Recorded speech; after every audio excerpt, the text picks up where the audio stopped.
It was fight night in Minnesota. Ant-Man, T-Wolves, take it over. So Stewart gets called for the technical. This is where it starts. Yeah, Redick go there. Yeah, a little something. The headline. He's rude enough. Whenever we've won titles, has been we don't take a back step to nobody. You ain't about that life. We know Rude ain't about that life. The last Detroit dude he ran up to put him in a headline. Gave him a nuggy noogie. Well, Ant-Man said the fight got them energized, and he came out falling here in the third. He pulls up, knocks down this three. He had 20 points alone in the third quarter, and then they pulled away. Julius Randle scoring there. Edwards at 25 points, Randle 26. Let's take a listen after the game. It was bound to happen. It just felt like it was coming. And, you just been in enough basketball games to kind of feel this coming. It's unfortunate. They hit you, they hold you, all the stuff that, you want your physical teams to do. But I just thought, it had got to a point where, players were going to take matters into their own hands. And you don't ever want that. You regret, obviously, where all of it took place. That's not something you ever want to see happen. But again, I thought our guys stood their ground and defended each other, had each other's back, and those are non-negotiables in our locker room. And I thought our guys did that tonight. Coach Bickerstaff was one of the guys who got ejected here. You said you liked this, and this has been coming on for Detroit. Coach Bickerstaff said, hey, my team is going to play physical, and they've kind of tried to take on this bad boy image as of late. But your reaction to what you saw last night? I mean, look, I don't mind it. I mean, I think it was a clean, hard foul, guys getting into each other's face. But here's the thing, BC. This is who the Detroit Pistons, this is who they are. This is about, the 5th, 6th time this season that we didn't see that they didn't have some type of altercation. And the great thing about it is that they're instigators, not retaliators. This is their culture. And I appreciate Bickerstaff after the game is basically saying, yeah, this is who we are. And by the way, they're the most surprising team this NBA season. Nobody thought they was dead bird tall grass last year. All of a sudden, you're watching this team not only win games, but we're watching this team also develop a culture for the long haul with a rising young superstar leading the charge in Cade Cunningham, who, by the way, didn't play last night. But again, I love the direction this Detroit Pistons team is going in. Bobby, what is your take from it? Because I think you want guys to care, and obviously you see that, but you certainly don't want something like this spilling out into the crowd. Well, certainly not into the crowd, and I think the league is certainly going to take a hard look at this, certainly when Isaiah Stewart is involved again, right? He is the player that gives them an edge all season, and I think for Detroit, I think the one word that JB Bickerstaff uses, non-negotiable, right?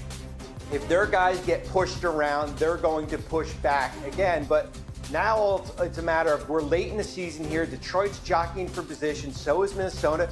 This is going to cost both teams here. I think it's going to cost both teams significantly. Let's take a look at another game that happened last night. Phoenix and the Suns hosting the Rockets. KD, Rockets, and let's pick this one up in a second. Durant driving, fouled there by Dillon Brooks. They exchanged some words, assessed technicals. Brooks had even more to say. He gets ejected, and it was the Suns leading at the half. But let's get to the third here, Perk. Durant drives, goes down, turned that ankle bad. Couldn't hardly put weight on it. Had to the locker room. Would not return. And I hated BC. Individually, Kevin Durant has been balling. Individually. Not the Suns, but KD. Well, here we go. Rockets up by 35 at this one point.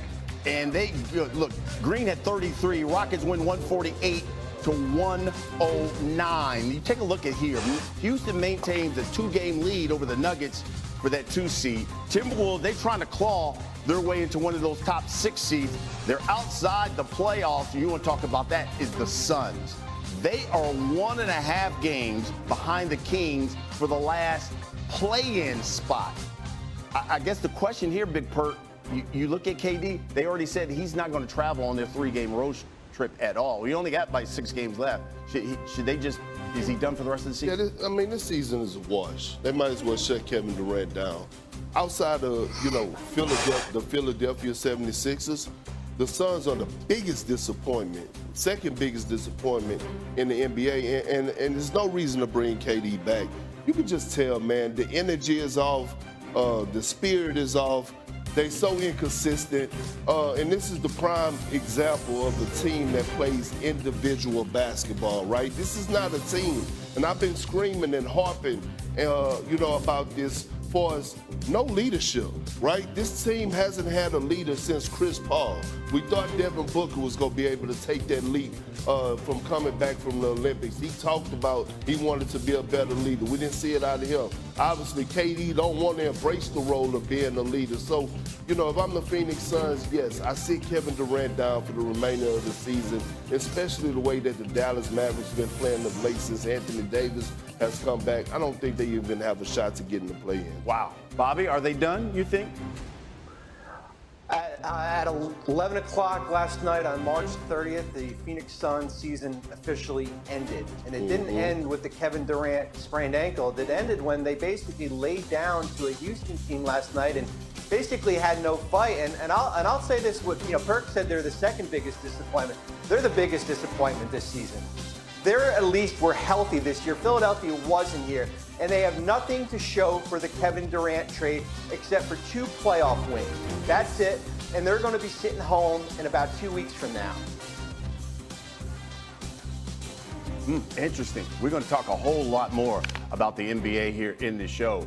But we got to transition to the college game. Oh, some great games when you talk about the Elite Eight. And let's start with, he comes right back out here a few minutes later, and look what he does. Catches it and knocks down the 3. Broom had 25 points, 14 boards. Auburn wins 70-64. They're headed to the Final Four. Okay, so we bring in Seth Greenberg. And Seth, I guess as a coach, when you see the sequence you saw last night, Johni Broome, who's having this great game, injures the elbow, leaves, then comes back, knocks down the 3. Tell me what goes through your mind. There's a couple things. Before he left after that injury, he grabbed Cheney Johnson and said, let's go, you got this. And he empowered him, which was huge. But then when he came back on the court, look, I was at Madison Square Garden when Willis Reed came out of that tunnel. I was at Madison Square Garden when he got to the left elbow and knocked down that jumper. When he came back and knocked down that 3, it was game over. He's been as dominating as any player in the NCAA tournament. And all of a sudden, this Auburn team, they got their edge back. And it starts with Broome, but really begins with Chad Baker-Mazara, the guy that stirs the drink. But Broome, he is a brutal matchup. You see the injury right there. He rolls the ankle. He comes back, goes all Willis Reed. But this Auburn team, they were number 1 in the country for a good portion of the season. All of a sudden, they got their edge back. Yeah, you're right. They're showing why they're the top seed in the tournament. Let's shift gears here to next weekend's Final Four. Give me your first impressions of the national semifinal between Florida and Auburn. We know they played earlier this season, and it was Florida who beat them at their own place earlier this season. Give me your first impression of this game, the rematch. It's the teacher, Bruce Pearl, against the pupil, former assistant coach Todd Golden to Bruce Pearl. It was a game